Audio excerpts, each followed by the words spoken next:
happened?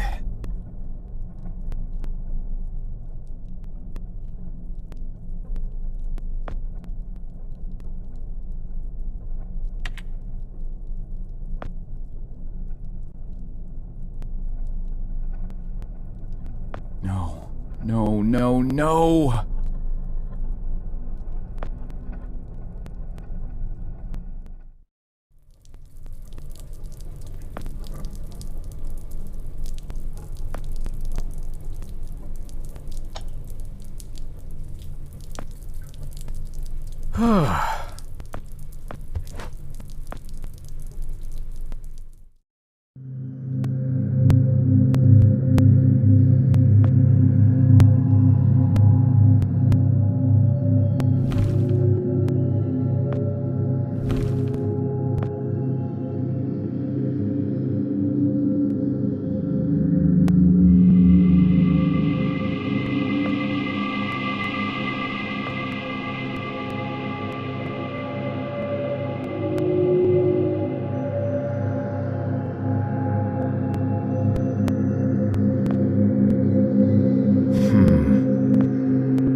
Frank? Joe! Oh. Please. Need water. What are you... Please. I'll get you some water. Hang in there.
No.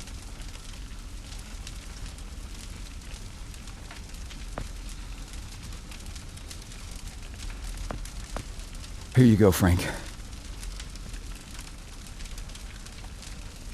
Oh, thank you. I don't understand. What are you doing here? Where are we? I'm not sure. I had no time. Pushed it as far as it'd go. From what I've been reading, everything gets imprecise the farther you travel. Even your physical location can get messed up. Nobody's been this far.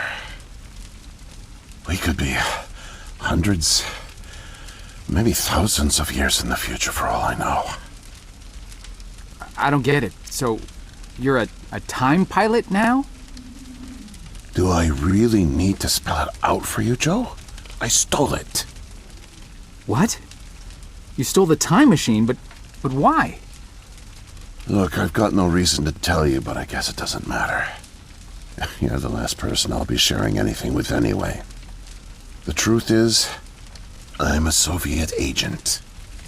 Cut it out, Frank. I'm not falling for that one again. I'm not joking. Frank, you're just sick, confused. Come on, you can't be. Where's your Russian accent? Joe, I'm an undercover agent deployed by the Kremlin. My job is to fit in. How far do you think I'd get if I went around calling everyone comrade? My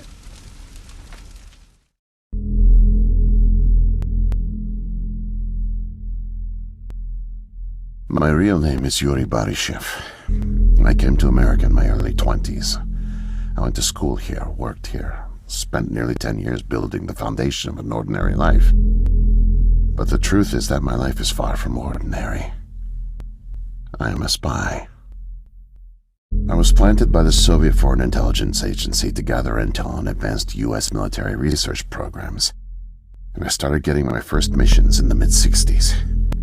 At the time, I thought I had built a promising portfolio of leads, but as I started to pursue them, most of them turned out to be worthless. By 1968, I had run out of goodwill with my handlers at the Kremlin. I was a disgrace, and headed for extraction.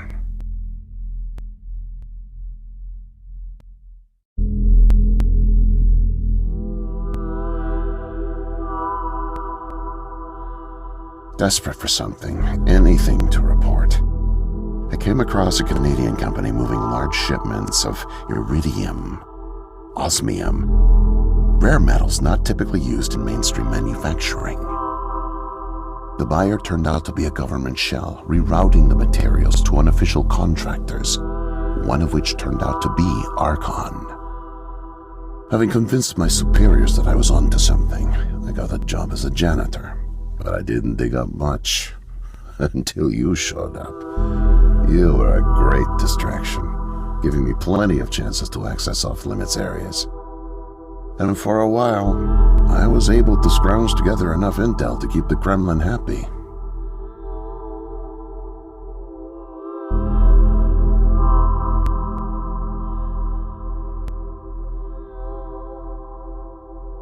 My hunch was correct, but I didn't have the full picture.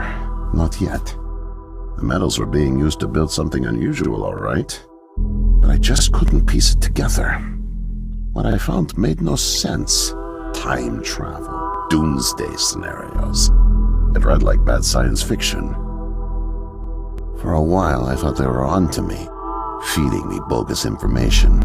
But as time went on, with security tightening around the labs and no one confronting me, I began to suspect that my intel was legit. But time was running out, with Brezhnev and your President Nixon set to negotiate the nuclear disarmament treaty in a few weeks. My superiors were demanding results. My job on the line, I got desperate and careless. And this morning, I got caught.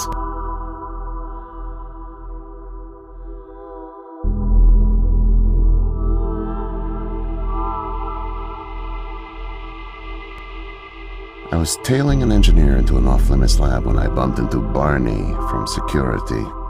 Ironically, management chalked up my trespassing to cluelessness and settled for just firing me. Knowing I wouldn't get another chance, I stole a security badge and snuck back in. I just found the time machine operator's manual when you showed up out of nowhere and nearly screwed it all up. Then it clicked. Not only could I steal the technology, it was the perfect getaway, too.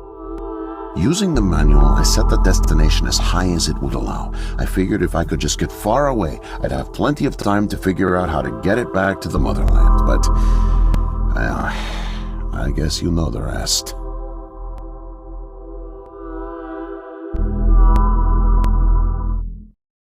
Listen, Joe.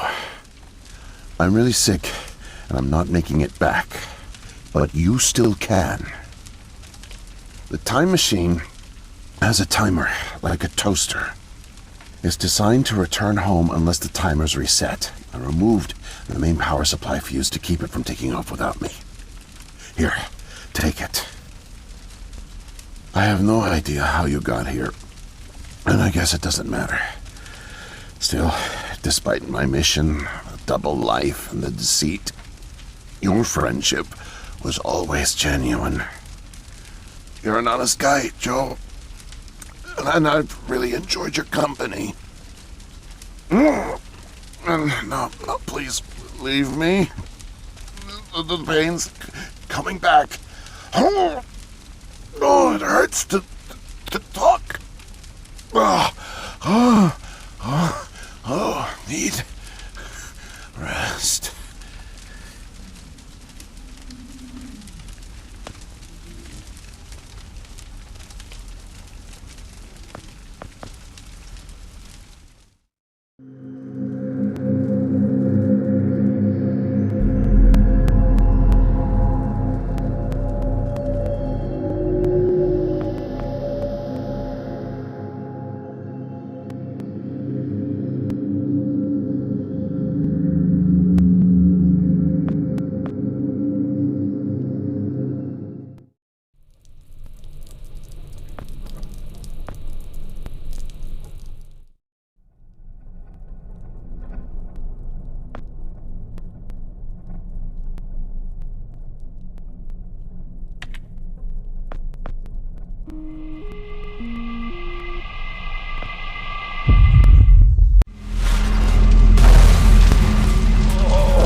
Can't be.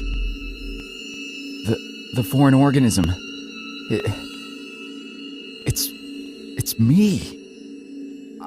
I brought back the disease. I'm the one who spreads it. It was me all along. I must have brought it back with me. Oh God, I think I'm gonna throw up. I can't deal with this. What do I do?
Whoa there, man.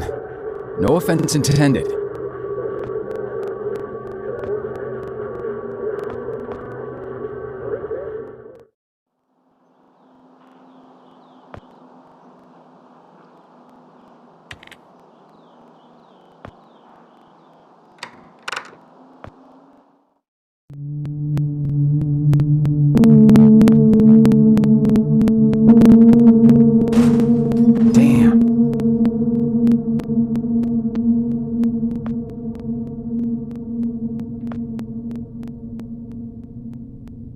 No way to escape it.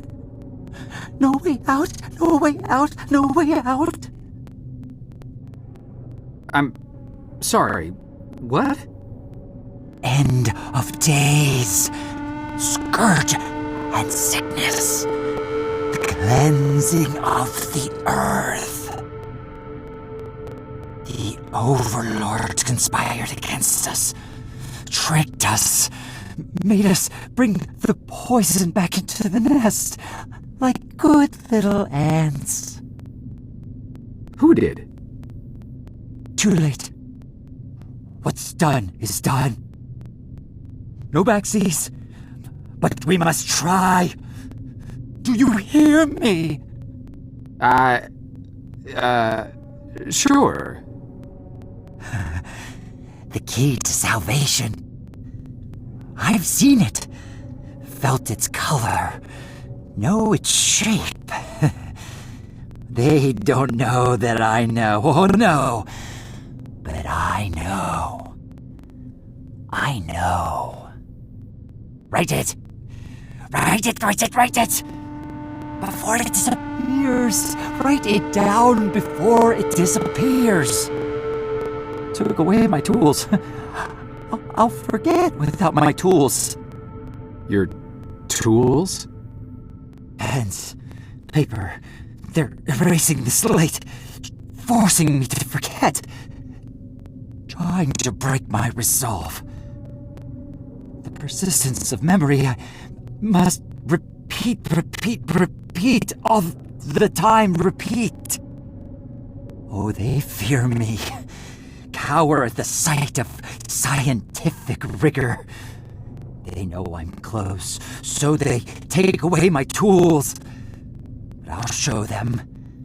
The blinding light of the scientific method casts no shadows. Need paper to reproduce the key. Need the paper. Gotta have paper.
Mightier than the sword.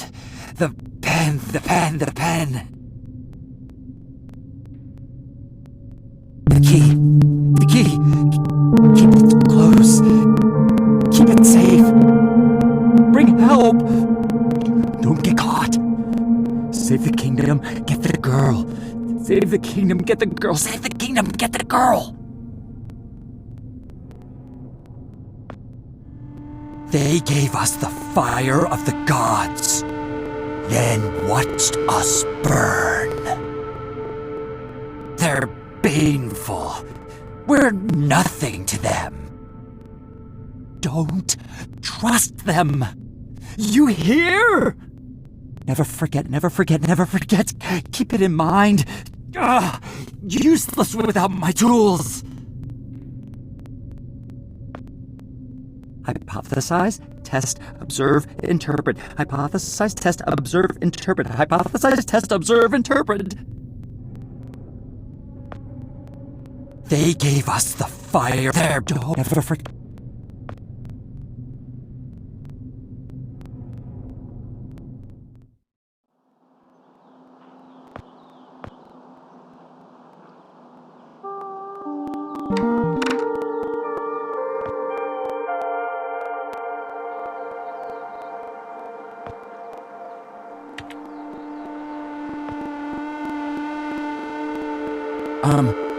Miss. Nurse? Oh, hi there. Goodness. You startled me. You could have just knocked. And it's Doctor, actually? Dr. Emma Brown? I'm a little embarrassed to say, but we don't have any files on you, so I don't even know your name. It's Joe, ma'am. Oh, call me Emma. We're not so formal here. It's nice to meet you, Joe. I'm sorry, Dr. Brown. I don't know how to say this, but everyone here is in serious danger. I'm very sick, and it's very important you call the authorities and... Whoa. Take it easy. Deep breaths. There's nothing to be afraid of. How do you feel? Okay, I guess. A little sore. See, you're fine. And the soreness is to be expected. You've undergone muscle therapy. You've been asleep for at least 3 decades, after all. Maybe even more. What? Where am I? What year is this? Easy, Joe. I know it's a lot to take in. It'd be a shock to anyone's system. Haven't been under for as long as you have. It's 2012, and this is the psychiatric ward at St. Genevieve's Hospital. You were brought out of hibernation 5 weeks ago. Like the others, you were placed in an artificial coma for regenerative muscle therapy and brought here for evaluation and rehab after everything checked out. Oh, God. The tubes. You have to listen to me, Doctor. I'm dangerously sick. I was carrying something when I got in. Oh, that? Well, that's true. You did all have some kind of flu. Actually, the resident physician did find it peculiar how you had all contracted a type of avian flu that only first appeared in the late 90s, and a new strain at that.